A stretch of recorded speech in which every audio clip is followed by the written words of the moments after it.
Halo Tribuners, kembali lagi bersama saya Aswin Lumintang di acara Tribun Bakudapa spesial Kawananua. Dan seperti biasa saya ditemani oleh Merdi Melan Rumincap dan kali ini kita akan berbincang-bincang terkait dengan bertahan hidup di era COVID-19 ya. Untuk perbincangan kali ini saya sudah bersama dengan Dekan Fakultas Kedokteran UPN Veteran ya, UPN Veteran dan nanti untuk lebih jelasnya mungkin akan diperkenalkan dan sekali lagi para Tribuners dan Kawanua yang lagi menonton akan acara ini baik di Facebook Tribun Nado maupun Tribun Manado Official. Kita akan berbincang-bincang terkait bagaimana bertahan hidup di era COVID-19 karena seperti kita ketahui saat ini eh, COVID-19 ya lagi pada situasi kritis di beberapa daerah di Indonesia. Dan untuk lebih lanjut saya serahkan kepada teman Melan untuk berbincang-bincang dengan Dr. Taufik Pasiak. Silakan. Ya, terima kasih Aswin dari studio Tateli ini. Saya kebetulan sedang berada di Manado dan memang hari ini kita mendapat tamu yang istimewa karena ini adalah tamu ini sebetulnya Aswin Kak Taufik ini idola saya waktu saya Manado Pos SMA gitu. Cool. Ya, Artinya Kak Taufik benar-benar serius kerja kita bahkan untuk ngobrol sebentar skip 1 minute agak-agak susah gitu. Dan saya berbahagia hari ini bisa mendapatkan beliau ngobrol langsung gitu tentang masalah terutama yang memang sekarang lagi dialami oleh bangsa Indonesia, khususnya juga kalau daerah wilayah saya di Jakarta itu benar-benar sekarang lagi pandemi beneran gitu. Dan kalau di Manado mungkin harus juga mempersiapkan diri aware ya. Nah, saya bersama Dokter Taufik pada siang hari ini, saya pengen tahu nih, dokter, gimana nih sekarang apa selama ini sejauh ini yang memang dokter sebagai dekan sudah lakukan, tetapi juga mungkin dokter bisa cerita nih aktivitas setelah kan saya taunya kemarin di Unsrat tiba-tiba udah di UPN luar biasa gitu. Saya pengen tahu nih rahasianya. Jadi sambil kita Tribuners untuk juga mengetahui secara persis gimana narasumber kita pada siang hari ini. ya, terima kasih Melan, Aswin. Selamat Bakudapa lagi, lama ya. Ini Melan makin tua, ini makin cantik ini. Bukan makin tua, makin bertambah umur, makin kematangannya makin ini. Matang itu kan membuat ini sesuatu segala hal kelihatan cantik. Mature ya. Ya, mature itu membuat semua hal dari sisi manapun itu kelihatan bagus. Coba lihat buah itu kalau matang itu kalau dia matang kita makan dari sisi manapun itu enak. Wah, Itu buah ya, itu buah. Manusia itu matur itu ya mudah-mudahan sehatlah Aswin dan teman-teman, mudah-mudahan selalu sehat. Jangan lupa perkenalkan dulu, iya toh. Ya, saya salam dari Pondok Labu ini. Saya di kampus ini, Pondok Labu, sedikit lagi mau pulang. Kita itu work from home. Ya. Perintahnya 100% ya, 100% perintahnya dari presiden dan dilanjutkan oleh Menteri Pendidikan, Menteri Kesehatan 100% di rumah. Tetapi karena kebutuhan anak-anak kami yang sedang di rumah sakit, yang sedang koasisten, maka kami standby. Kami jaga kampus meskipun tidak banyak. Ya, ada yang datang, ada yang termasuk saya yang datang. Kalau kita menarik anak-anak koasistensi yang di rumah sakit kami di Jakarta,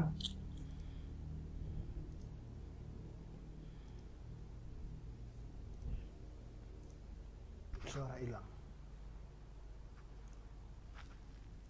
Tes 1 2. yang saya dapat memang rumah sakit, ruang ICU, oksigen itu makin hari makin berkurang. Nah, tetapi menurut saya yang terpenting akan saya ceritakan setelah ini. Sebelum saya cerita, saya kenalkan dulu. Jadi saya itu Melan dan Azwin di Jakarta sudah sejak tahun lalu. Iya. Diperintahkan oleh Menteri, kemudian diizinkan oleh rektor saya di Unsrat sama Tulangi, lalu jadilah saya bekerja di Jakarta. Mungkin kalau di Jakarta itu tempat yang lebih pas buat saya. Artinya bahwa akses kemana-mana lebih bisa untuk melakukan banyak hal, baik bisa membangun UPN maupun Unsrat. UPN ini adalah Fakultas Kedokteran UPN itu adalah Fakultas Kedokteran Negeri kedua di Jakarta setelah UI. Jadi di Jakarta Fakultas Kedokteran Negeri itu cuma 2 yang dibawa Kemendikbud. Universitas Indonesia dan Universitas Veteran Jakarta. Yang lain itu swasta, kecuali 1 di bawah Kementerian Agama. Yang negeri kita, sehingga dari segi-segi tertentu kita memiliki kualitas yang tidak kalah. Kita punya dosen, sumber daya manusia, punya instrumen, punya alat, punya kurikulum, bahkan rumah sakit pendidikan utama kita itu RSPAD. Jadi FK UPN itu rumah sakit pendidikan utamanya mendidik calon dokter mudanya, calon dokternya itu di RSPAD. Anda bisa bayangkan kan, RSPAD ini rumah sakit kepresidenan. Jadi Tentara Nasional Indonesia Angkatan Darat itu kan punya namanya Pusat Kesehatan Angkatan Darat. Itu yang membawahi 95 rumah sakit seluruh Indonesia. Itu kita udah kerjasama. Jadi FKUPN itu bisa masuk ke rumah sakit manapun yang kita kerjasamakan di bawah Puskesat, Pusat Kesehatan Angkatan Darat. Di sisi lain, rumah sakit utamanya kita itu adalah RSPAD, Rumah Sakit Gatot Subroto, Kepresidenan dan Rumah Sakit Tentara. Anda bisa bayangkan kan bagaimana disiplinnya, pengetahuannya, perkembangan di rumah sakit ini. Nah, kita mendidik anak-anak kita di sini. Jadi Anda bisa bayangkan bagaimana lulusan kita, kan kita itu belum meluluskan dokter sejak jadi negeri, karena 2016. Jadi lulusan pertama akan ada mungkin 1-2 tahun ini, lulusan pertama setelah kita jadi negeri, sebelumnya di bawah Kemenhan. Nah, kita jadi negeri itu dididik di RSPAD dan rumah sakit Cicaring, rumah sakit Polri, dididik oleh orang-orang yang bukan hanya dari segi hard skill pengetahuannya yang luar biasa, dokter spesialis, dokter, profesor, tapi juga dari soft skillnya, kerjasama, empati. Anda kan tahu tentara ya. Tapi kita tetap sipil. Kita adalah pendidikan sipil, bukan pendidikan tentara. Makanya kita mengembangkan sejumlah kurikulum yang adaptif. Jadi kita di FKUPN, Melan dan Aswin dan teman-teman sekalian, kita mendidik dokter itu bukan hanya sekedar mendidik dokter biasa, tapi dokter yang punya kemampuan yang saya sebut dengan agility. Agility itu apa? Kelincahan, ketangkasan menghadapi perubahan yang serba tiba-tiba disrupsi ini, ya tiba-tiba pandemi COVID, bencana alam, kemudian kerusuhan, gunung meletus, situasi lingkungan yang berubah dengan cepat ini. Kita sudah mendidik alumnus FKUPN ini memiliki kemampuan untuk dirinya sendiri maupun menghadapi ini. Itu keunggulan kita yang tidak dimiliki fakultas kedokteran lain. Kalau teman-teman fakultas kedokteran lain, bobot terberatnya adalah mendidik, mengobati orang sakit kemudian menjadi sehat. Tapi kita selain mengajari sakit menjadi sehat, kita juga membuat sehat itu menjadi unggul. Makanya nanti kita bicara keunggulan kompetitif namanya. Yang bentuk akhirnya adalah yang saya sebut dengan medical agility intelligence. Kecerdasan, kemampuan, ketangkasan seorang dokter menghadapi perubahan zaman yang serba cepat dan tiba-tiba. Kurikulum kita mewadahi ini. Kita punya gedung 8 tingkat yang insya Allah bulan November ini selesai dibangun ya dengan peralatan dengan tenaga yang memang mendidik manusia unggul itu sejak dalam kandungan yang namanya 1000 hari pertama kehidupan. Ya. Kita didik itu sampai dengan, jadi kalau Melan punya anak insya Allah nanti kuliah masuk ke kita, maka dia akan punya ilmu untuk membuat orang lain unggul, dia sendiri unggul. Ya, dia tidak hanya mengerti bagaimana mengobati orang, tapi bagaimana mengoptimalisasi kemampuan seseorang. Karena apa? Kesehatan itu jangan lupa salah satu bentuk pertahanan negara. Iya. Coba lihat ini, begitu COVID datang, kita nggak diserang dengan senjata loh, tapi pertahanan negara itu kacau balau. Iya. Syukur kita siap pada level tertentu ya, tapi kalau kita nggak siap, habis. Nah, kita mendidik dokter ke situ yang sipil. Nah, gitu. Jadi saya ke Jakarta itu mungkin ya jalan-jalan Tuhan ya. Saya tidak bisa menolak itu bahwa di luar rencana, saya tidak pernah melamar jadi dekan, tidak pernah mengajukan surat permohonan untuk jadi dekan, tiba-tiba mendapat penugasan dalam waktu yang sangat cepat. Jadi saya anggap ini sebuah jalan-jalan Tuhan yang memang menjadi jalan buat saya. Sehingga begitu saya datang, saya melakukan pembenahan bersama-sama dengan teman-teman di UPN, kita benahi bersama-sama untuk berkontribusi terhadap negara. Negara ini harus kita jaga, dan ingat baik-baik, serangan terbesar itu bukan dari sesuatu yang kasat mata, yang nampak di mata, tapi sesuatu yang menyusup, menyisip, dan sebagainya. Itu saya kira. Iya, menarik sekali ya dokter. Jadi memang saya melihat bahwa dokter nih benar-benar otaknya sangat milenial, dan mungkin itu juga bagian kenapa dokter dipercayakan menjadi dekan Fakultas Kedokteran di UPN, sebuah universitas yang sangat keren ya saat ini sesudah UI di Jakarta gitu. Nah, itu menarik.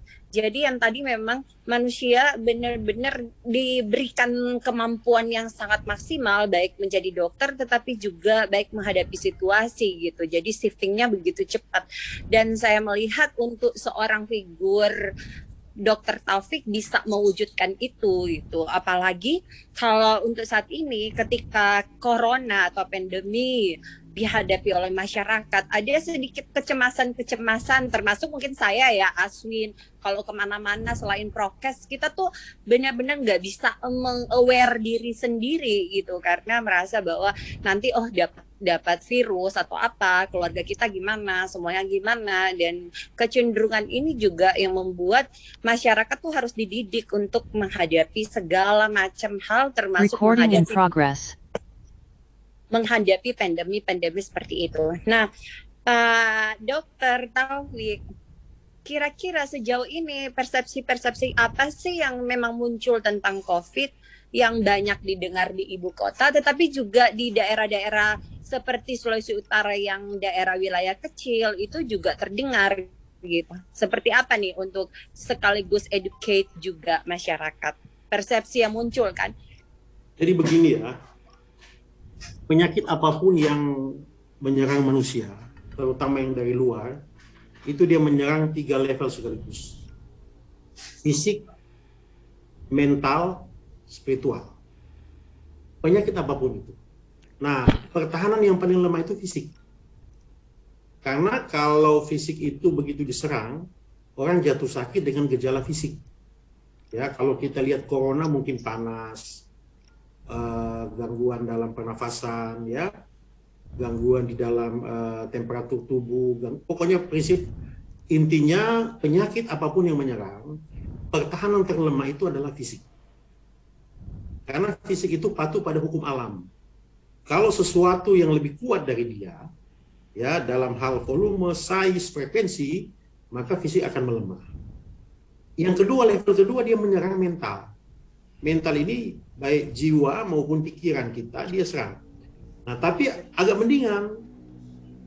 Mental dan pikiran kita nggak patuh pada hukum alam. Malah dia beyond atau mengatasi hukum alam. Tidak mengikuti hukum-hukum seperti hukum yang dialami oleh fisik. Anda bayangkan kalau Anda masuk rumah sakit, ya, Anda didiagnosa COVID. Maka yang mengalami problem pertama itu adalah mental Anda. Rasa takut namanya. Bukan soal fisik, bukan soal Anda sesak nafas, bukan.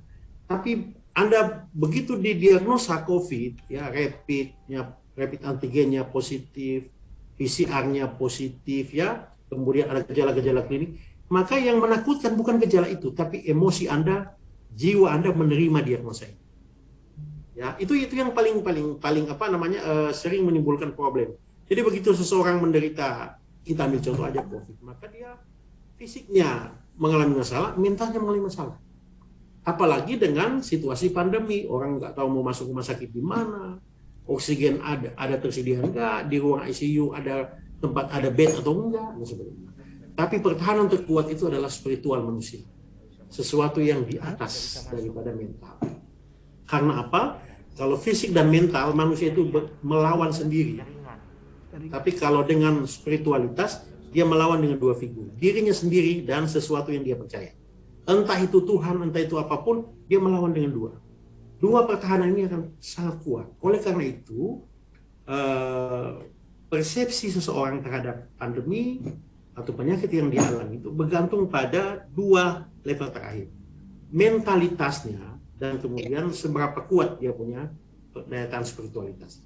Kalau yang pertama fisik itu, ya, kita sebut itu imun. Maka yang kedua dan ketiga kita sebut itu iman.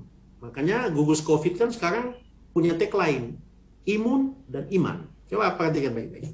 Iya. Kenapa sampai dunia kesehatan kok sudah masuk ke wilayah iman? Itu kan, itu pertanyaan. Kenapa gugus COVID itu, gugus COVID-19 yang dibentuk oleh Kementerian Kesehatan atau oleh Presiden ini, hanya iman dan imun. Kan ini buat kita yang menjadi pendidik kedokteran bertanya, selama ini iman itu bukan bagian dari ilmu kedokteran. Bukan bagian. Ilmu kedokteran belum cukup welcome terhadap apa yang namanya kekuatan iman. Sampai hari ini. Tapi gugus COVID sampai hari ini menyatakan imun dan iman itu pertahanan terbaik. Satu fisik, yang satu non fisik. Nah, situasi yang terjadi hari ini itu adalah sebuah serangan yang saya sebut serangan mendadak. Karena apa? Kita nggak siap. Kita prepare aja nanti beberapa bulan terakhir kita betul-betul siap. Tapi kita nggak siap. Dan kita menghadapi dua masalah sekaligus. Serangan virus itu sendiri, SARS-CoV-2 itu, dan serangan dari sesuatu yang datangnya internal, yang kita sebut dengan persepsi. Ini adalah senjata buatan, senjata biologi, tidak ada obatnya, kita nggak bisa bikin apa-apa. Ini yang merupakan dua hal yang membentuk persepsi kita tentang penyakit. Makanya memang saya selalu menyerukan ya, saya memposting sebanyak mungkin kalimat-kalimat pendek ya. Tetap tenang, terkendali, optimis. Kalau itu kita mampu melakukan itu, kita kendalikan semua. Ada dalam titik kendali kita. Dan prinsipnya segala hal yang bisa kita kendalikan itu akan menangkan kita. Tetapi pada beberapa titik kita out of control. Itu saya kira. Patient preference. Pasien sendiri. Walaupun dokternya sudah hebat, obatnya sudah bagus, tapi pasien resisten terhadap obat, tidak trust pada dokter, tidak percaya pada obat yang diberikan, obat itu efeknya kecil. Ini yang dilupakan oleh kita. Makanya saya mencoba berdiri pada satu bidang, satu pihak, membantu teman-teman dokter lain untuk mengoptimalisasikan kemampuan yang kita sebut dengan patient preference, kepribadian, hubungan sosial, ya, perasaan saling mencintai, komunikasi yang bagus. Saya optimalkan itu karena ini menjadi bagian penting dari proses penyembuhan. Teman-teman lain sudah dengan sekuat tenaga menggunakan segala macam obat. Bahkan Menteri Kesehatan kemarin baru mengeluarkan surat edaran mengenai penggunaan obat cacing ivermectin itu yang 12 miliar. Bahkan para dokter itu sudah betul-betul sungguh luar biasa. Nah, saya ingin membantu teman-teman dengan memberi penguatan pada patient preference. Dan patient preference itu berbasis pada mindset dan kemampuan adaptasi yang dia punya. Itu poinnya. Makanya kita harus betul-betul mengupdating ini. Nah, saya sendiri, Aswin dan Melan, saya kan punya banyak teman wartawan, baik di Manado maupun Jakarta. Recording in progress. Saya bilang ke mereka, boleh jurnalis itu harus memberitakan apa adanya. Bahkan baik buruk itu harus diberitakan, harus disampaikan. Tapi tolong proporsi dengan memberi kekuatan, membangun ketahanan mental pada masyarakat sama proporsinya. Jangan kita hanya memberitakan berita-berita yang menakutkan, kematian, ambulans nggak ada, rumah sakit penuh. Tapi tolong dibikin juga para penyintas COVID yang berhasil menghadapi dalam keadaan sulit apapun. Makanya kita di Fakultas Kedokteran, makanya kita di Fakultas Kedokteran UPN sekarang sedang membuat video testimoni dari semua penyintas COVID yang berhasil. Kita ingin share ke masyarakat bahwa ini loh, ada yang berhasil loh, ada yang sembuh. Di balik ketakutan-ketakutan kita ada harapan. Harapan ini bisa menggerakkan manusia. Itu saya kira. Sama ini Dok, kalau sampai saat ini orang tuh takut ke rumah sakit gitu, karena mungkin yang ke rumah sakit itu adalah yang pasukan pemberani yang memang dia nggak punya no choice, no home, atau juga tidak terlalu banyak uang untuk mempersiapkan diri menghadapi COVID atau vitamin atau obat. Dan ada juga kecenderungan orang terlalu takut berada di rumah sakit. Dengan situasi itu justru membuat dia makin buruk, terutama mereka yang memiliki penyakit bawaan gitu Dok. Mungkin sedikit edukasi dong buat masyarakat. Makanya kan saya bilang tadi, perasaan pertama yang dihadapi oleh orang ketika sakit adalah soal rasa takut itu. Rasa takut itu yang takut dan panik kemudian menghimpit otaknya sehingga dia tidak bisa melakukan hal-hal yang sangat masuk akal. Kita menyarankan dalam situasi seperti ini, jika seseorang sudah merasakan gejala-gejala yang berkaitan dengan COVID, seperti panas tinggi, ada batu, ada sesak nafas, maka dia harus aware terhadap keadaan ini. Aware. Apalagi yang bersangkutan itu ada kontak atau berada di satu tempat, di mana di tempat itu sendiri terdeteksi ada orang yang COVID. Mungkin untuk orang tanpa gejala yang ringan-ringan bisa isoman ya, isoman di rumah bisa. Ada juga teman-teman saya di sini ya, di hotel-hotel tertentu di Jalan Sudirman, ada yang tinggal di situ, yang mereka tanpa gejala tapi merasakan sesuatu yang menurut persepsi mereka adalah COVID, seperti diceritakan kawan-kawan saudara mereka isolasi mandiri. Tapi buat saya satu hal yang sangat penting, patuhilah apa yang disampaikan oleh dokter yang berotoritas. Artinya begini, Anda harus updating pengetahuan Anda, harus selalu mencari tahu perkembangan terbaru. Semua dokter ini dengan segala ilmu dan pengalamannya telah berusaha untuk mengobati ini. Bahkan kita nggak pernah bayangkan obat yang ditemukan tahun 70-an, ivermectin, obat cacing itu, kok bisa dipakai untuk manusia hari ini. Ini teman-teman sejawat saya udah lihat berjibaku luar biasa.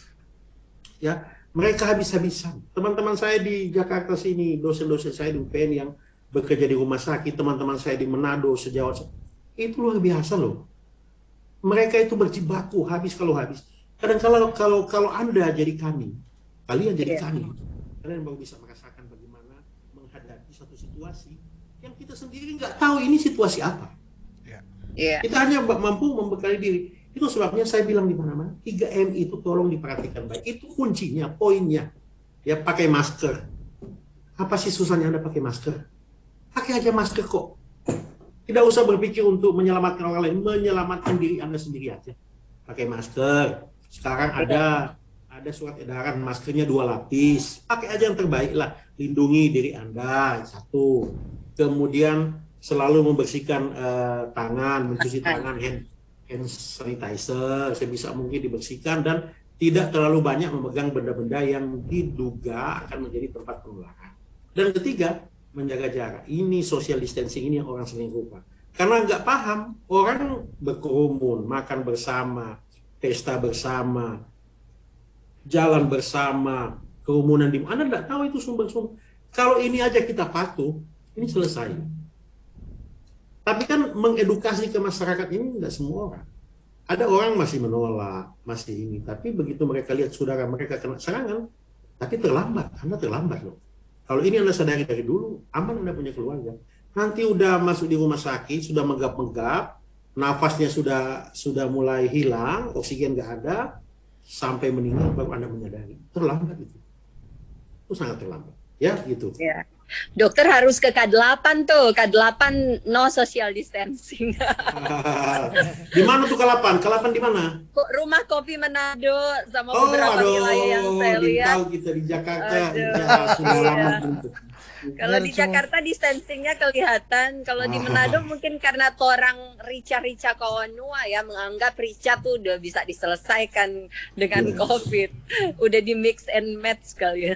Kita orang berpendidikan hendaknya lebih dulu memiliki kesadaran, itu aja. Orang berpendidikan itu kan dididik ya, disekolahkan oleh orang tua dengan biaya yang mahal, waktu yang habis. Usahakan memiliki kesadaran lebih tinggi daripada orang yang tidak dididik dengan pendidikan.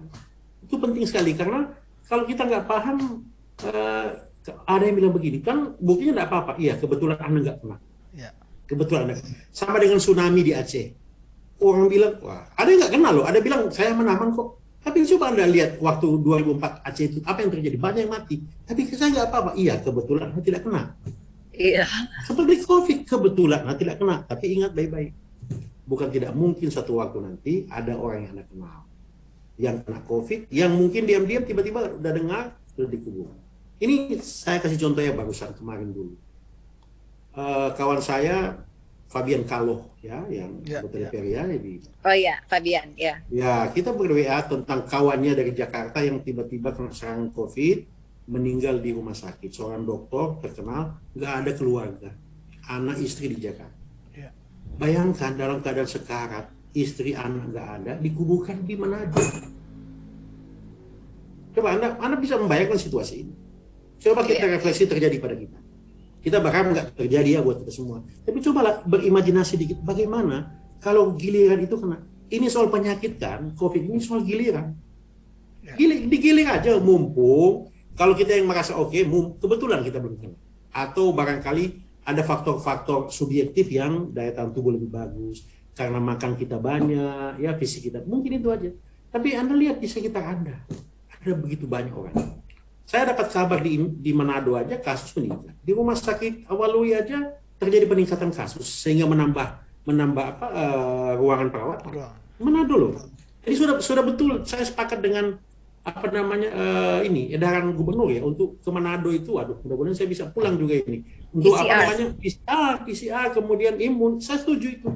Itu harus kita boleh buat dengan segala risiko kita harus lakukan ini. PCR begitu aman sampai di bandara kita pun direpit. Periksa lagi ya, double check. Nggak apa-apa. Kita harus merasa bertanggung jawab terhadap kemajuan bangsa, terhadap bangsa ini untuk lebih baik. Itu saya kira. Iya. Dan memang ini ya Dok, walaupun dengan kondisi ini bahwa kita juga harus optimis bahwa kehidupan tetap harus kita jalani dengan semestinya ya. Artinya cita-cita harus tetap berjalan, usaha harus tetap berjalan. Maksudnya tidak terbawa juga dengan sebuah kondisi ketika pandemi melanda dijadikan alasan-alasan untuk peningkatan produktivitas ya Dok. Ya. Iya, kira-kira seperti itu kan. Jangan sampai kita juga. Ini begini ya. Iya. Manusia itu sebagai makhluk yang kemampuan adaptasinya luar biasa. Iya. Memang pada waktu kena serangan kita lunglai, tapi manusia itu lebih cepat pulih. Dia bisa balik, yang namanya resistensi. Kemampuan dia untuk balik ketika dia jatuh, dia muncul kembali, namanya resistensi. Bangsa Jepang kita ambil contoh ya. Bangsa Jepang itu selama mereka mengalami bencana gempa bumi, kapan Anda lihat dia minta-minta sumbangan? Dia bangun, recovery sendiri. Ini bangsa yang memang sudah tumbuh sebagai bangsa yang kuat. Ya? Mungkin karena bencana alam datang terus ya, makanya dia sudah terlatih. Dia recovery. Nah, manusia ini sebenarnya kemampuan recovery itu luar biasa, kemampuan adaptasi luar biasa. Sehingga mengalami situasi ini orang beradaptasi. Tapi adaptasi ini ada buruknya juga, selain yang positif. Buruknya apa? Orang mulai anggap biasa. Begitu saya nggak kena, dulu saya pakai masker nggak kena, saya buka masker nggak kena, langsung dia bilang wah aman ternyata. Ini sisi buruk daripada kemampuan adaptif. Karena manusia sudah berkerumun, ya sudah terbiasa berkumpul, bertemu, tidak menjaga jarak. Tapi begitu kena serangan datang seperti serangan kedua ini, orang biasa aja. Bukan karena mereka tidak takut lagi, tapi mereka sudah beradaptasi secara negatif terhadap situasi. Nah ini yang menyebabkan kasus kan naik. Coba Anda bayangkan, kalau pejabat-pejabat itu gimana ya, kita ini jadi contoh lah berkerumun juga. Dengan alasan apapun hindarilah ya, kecuali hal-hal yang macam saya sebagai dekan, ada hal-hal tertentu yang tidak bisa saya online, harus fisik bertemu. Saya harus ke rumah sakit melihat koasisten saya, staf-staf saya, melihat tenaga pendidikan, saya harus lihat dengan mata langsung. Itu adalah hal yang dikecualikan. Tapi marilah kita jadi contoh untuk memulai ini. Nah, kemampuan beradaptasi itu adalah salah satu keunggulan manusia. Tapi kalau dia buruk, maka impact-nya buruk. Gitu. Ya, benar sekali ya memang. Nah, ini Dok, kalau dokter sendiri untuk keseharian kasih resep dong. Ini kan kalau dokter pasti udah lebih jago lah ya untuk Pertama Anda pastikan Anda istirahat cukup. Ya. Oke. Pertama tidur ya. Iya. Manusia modern yang sudah menggunakan gadget itu problem terhadap tidur. Ya, kita tidur aja pegang gadget. Makanya kualitas tidur manusia modern kita rendah. Tidur itu hal yang paling riskan terkait dengan daya tahan tubuh. Jadi pastikan tidur cukup. Kalau Anda nggak bisa di rumah, di mobil, ngantuk tidur, berhenti tidur. 5 menit Anda pulas itu sesuatu yang luar biasa. Kalau di kantor, siapkan. Kalau Anda punya ruang sendiri, siapkan tempat tidur. Di sela-sela waktu istirahat tidur. Pastikan Anda punya fisik itu pertama datang dari tidur. Pastikan Anda cukup. Begitu pulang ke rumah dari kerja yang berat, kalau tidak ada kerja, tidurlah. Hibernasi, tidur. Tidur sampai kita pulas, tertidur dengan baik. Jauhkan segala macam. Satu. Pulihkan. Yang kedua, makan. Anda harus memperhatikan makan. Makan ini, saya menyarankan untuk makan banyak sekarang. Makan banyak, resikonya gemuk. Tetapi itu bertahan yang luar biasa. Kan makanan ini salah satu sumber pertahanan yang bagus. Terutama makanan-makanan yang bergizi, yang mengandung buah, sayur. Saya punya banyak teman dokter yang berupaya untuk membantu masyarakat dengan menemukan bahan-bahan makanan yang berasal dari lingkungan untuk dikemas. Itu coba dicari, banyak sekali mereka upaya melakukan itu untuk mendapatkan makanan yang betul. Jadi makanlah sebaik mungkin untuk meningkatkan daya tahan tubuh. Yang kedua. Yang ketiga, exercise, gerak badan. Gerak badan ini apa? Untuk memperkuat otot-otot kita. Kita punya muscle itu apa istilahnya? Lentur. Lentur itu membuat oksigenase dan sebagainya itu bisa berlangsung baik, terutama jantung itu memompa. Nah, termasuk dalam exercise ini melatih nafas, berenang, ya, meditasi. Ya. Banyak sekali contoh lah. Kalau saya latihan tai chi, saya punya guru tai chi. Ya, jadi itu melatih nafas. Kita melatih nafas, berenang. Kalau kita nggak punya kolam renang, ya sudah berenang di wastafel. Masukkan aja wajah kita ke dalam. Downing apa istilahnya? Downing atau apa ya? Masukkan kita seolah-olah dalam air melatih nafas. Atau kita coba cari di YouTube ya, banyak dokter-dokter yang kawan-kawan saya yang ahli rehabilitasi medik itu merancang satu upaya melatih nafas. Yang keempat itu stress management. Melatih stres itu untuk melatih diri menghadapi stresor dari luar. Jadi orang harus kalau menghadapi stresor ini, pertahanan terbaik itu cuma spiritualitas. Nggak ada lebih baik dari itu. Kita punya kepercayaan pada Tuhan. Itu pertahanan stres paling kuat. Kepercayaan kita pada Yang Maha Kuasa, apapun namanya, bentuknya seperti apa yang kita percaya. Itu pertahanan terhadap stres yang paling kuat. Karena apa? Satu aja prinsipnya. Tuhan apapun yang Anda percaya tidak akan memberikan cobaan di luar batas kemampuan. Itu aja kalimat-kalimat yang harus Anda pegang. Sehingga Anda bisa bangun, ada harapan, ada sesuatu. Jangan pernah menyerah. Nah, ini manajemen stres ini tidak cukup terlatih di antara itu. Dan kelima, komunikasi itu lancar dengan orang-orang terdekat terutama. Tentu mungkin video call, ya, mungkin dengan pertemuan-pertemuan jarak jauh yang memungkinkan kita tidak terkontak, tapi masih bisa saling berkomunikasi. Makanya kan saya menyarankan pasien-pasien COVID itu harus bisa video call dengan saudara, karena hubungan-hubungan komunikatif ini sumber pengobatan, sumber untuk menguatkan diri. Itu saya kira lima. Kalau saya kerjanya karena mobilitasnya tinggi, saya harus kemana satu hari itu harus ke beberapa titik. Anda tahu di sini kan Jakarta ini, Anda mau ke sana harus mutar. Nah, tapi putar balik jauh. Iya, saya kalau di ruangan saya tidur. Begitu pula 1 jam, setengah jam saya tidur. Saya tidur untuk memulihkan, kemudian saya makan dengan banyak loh. Kalau dulu makanya saya sampai kenyang. Sekarang malah banyak dalam pengertian bukan rakus, bukan, tapi melebihi porsi biasa. Melebihi porsi biasa, gitu.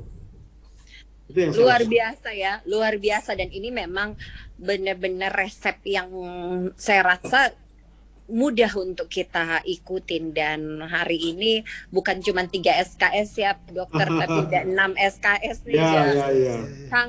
Sangat itu banget, sangat benar-benar memuaskan, terutama buat saya mendapatkan ilmu ini. Dan memang terima kasih banyak ya Pak Dokter sudah bisa dapat berbagi dengan warga Kawanua. Ini program di mana kita bisa bincang-bincang dengan orang Kawanua yang berhasil, yang sekarang duduk di Jakarta dan sekitarnya. Dan salah satunya yang kita pantau yang memang sangat melejit itu adalah Dokter Taufik. Terima kasih ya. Oke, Swin, aku rasa cukup nih, aku info 40 menitan gitu. Terima kasih Mel ya. Nanti di Jakarta kalau sudah COVID, tolong ngopi di Bakul Kopi ya, Cikimi.